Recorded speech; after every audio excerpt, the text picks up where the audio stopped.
Hello, everyone, and welcome to a new segment I'm going to be calling Extracurricular Rambles. These are different from my normal videos in the fact that they are not scripted, and then I'm just going to be talking about whatever I want. So, it's not always going to be about Pokemon, by the way. This one just happens to focus mostly on Pokemon, but not all. We're going to talk about some other stuff too. But what I'm going to be talking about in this video is my love-hate relationship with competitive Pokemon, as well as competitive games in general. But let's focus on Pokemon first. So, let's cut down to brass tacks. Pokemon was never meant to be competitive. Like, clearly from the beginning and even up till now, you can tell it is not designed to be competitive. It's always been broken as anything. Like, it's insanely broken. Always has been. People think Gen 1's broken. It's always been broken.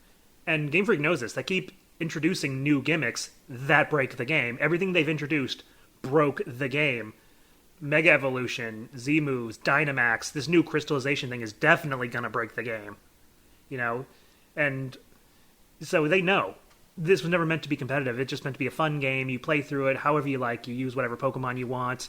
And they've made it so that pretty much any Pokemon is viable, you know, as long as you level it up enough or do whatever, you know, items or gimmicks or whatever they do to make it work. You know, you can. That's good. That's not a bad thing.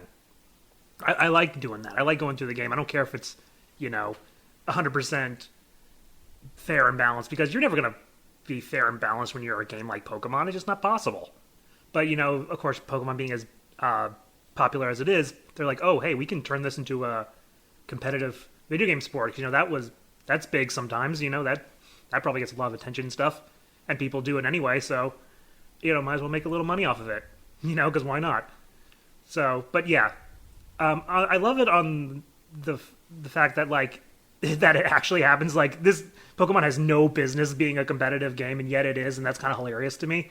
And it can be fun to watch, but how fun it is to watch depends on the game and the point in time that it's at. Like, when a game first comes out, that's when it's fun to watch, because everyone's still trying to figure out the meta.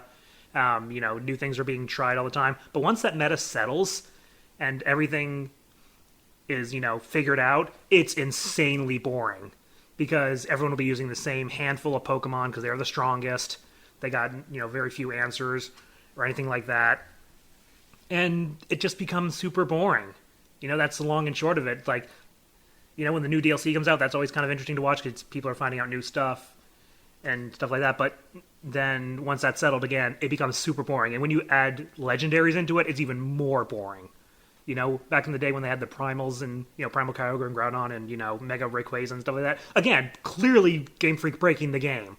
Like, they're not even a thing anymore, but when they did put them in, they knew they were breaking the game. Like, Mega Rayquaza was so overpowered that it had to be banned from Ubers, which was supposed to be the place where all the legendary goes. But no, even Ubers was too much. You know, Mega Rayquaza was too much for Ubers. You know, so it had to go to its own tier, anything goes, which Zacian Crown eventually went to as well. So, yeah, again, and that's recent. That's even more recent than Mega Rayquaza. Game Freak keeps breaking the game. You know, obviously never meant to be competitive. You know, so it's just not fun to watch. You know, anyone who's familiar with competitive Pokemon knows the infamous chalk court that was going on, you know, back in the day. That was just a handful of Pokemon. You know, it's ridiculous when only a handful of Pokemon, I think it was like 5 of them or something, 5 or 6, you know, like, can break the entire game of literally hundreds of playable characters. You know you have a broken game. And this, while Pokemon is the biggest example, it's not the only one. Like, I used to play a lot of fighting games, you know, and I had a love-hate relationship with competitive on that level, too, for basically the same reasons. When a game first comes out, it's exciting, you know, everyone's figuring it out, but once that meta settles, and the top 4 characters rise to the top, and they're just playing better than all the others, it's boring to watch, because everyone will pick those characters, because when you watch tournaments, they're there to win. They're not there to play. They're there to win. So they have to play the strongest characters, you know? You know the meme that was going around in the fighting game community, they say, pick a top tier, you know? Because you do. You have to. You can't play whoever you want or who you enjoy playing. You gotta play the meta. Same thing with Pokemon, you know? You know, it's like, well, I want to play, you know, Infernape. Well, good luck. You're gonna lose, because Infernape's not good and competitive. So, tough luck. And I like using whoever I want, whatever game it is. why would you have a huge roster but only have very few viable? Like that's just not fun. You know, and maybe just me, but anytime I play a fighting game, I always play lower tier characters. They're just ones I like to play. I don't even care about tier lists, but then I look it up and I'm like, oh, this character's not good and competitive, and it's like, well, who cares? I'm still going to use them. It's not like I play competitive anyway, and why would I? It's just, I mean, yeah, sometimes I would go online with Pokemon and other games, and I'd have a good match, and it's like, yeah, man, I wish I could have more of these, but you eventually get to a point where you go too high, and it's like everyone's just playing the meta, and it's like you can't, it stops being fun. I usually don't play it anyway. It's usually I like watching. I like watching tournaments and stuff like that. But watching tournaments is a crapshoot because, again, depending on the game and time, especially these days, it doesn't. It can be really fun or really boring. And what sucks about older games like Street Fighter 3, Third Strike, all the tournaments are boring because it's all Chun-Li and Yun, because they're the best characters and that's it. You're going to watch a top 8. You're going to see nothing but Chun-Li and Young, basically. And if there is other ones, they're not going to win. Chun-Li or Yun's going to win, because they're just hands down the best characters in the game, and that game is old, so it can't be patched.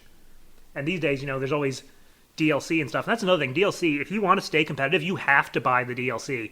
And I don't buy DLC for games that I don't really enjoy or, I don't feel like I need to, whatever, because, I don't play competitive, but you have to buy it. Even if you don't plan on using that character, like if that character just turns out to be garbage, you need to make sure of that, and you need to know how to play against it, because what happens if you face it in bracket, It is one of those, it just, like I said, no game is ever 100%, balanced. That's the other thing, you can never ask for a 100% balanced game.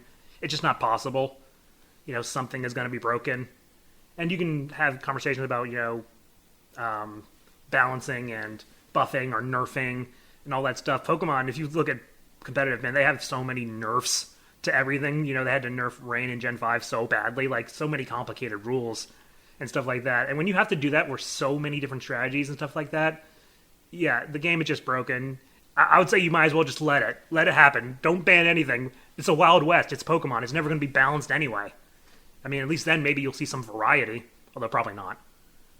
But maybe if there was more overpowered stuff that was allowed, maybe we would actually see some more variety. We're only allowed to use the legal overpowered stuff.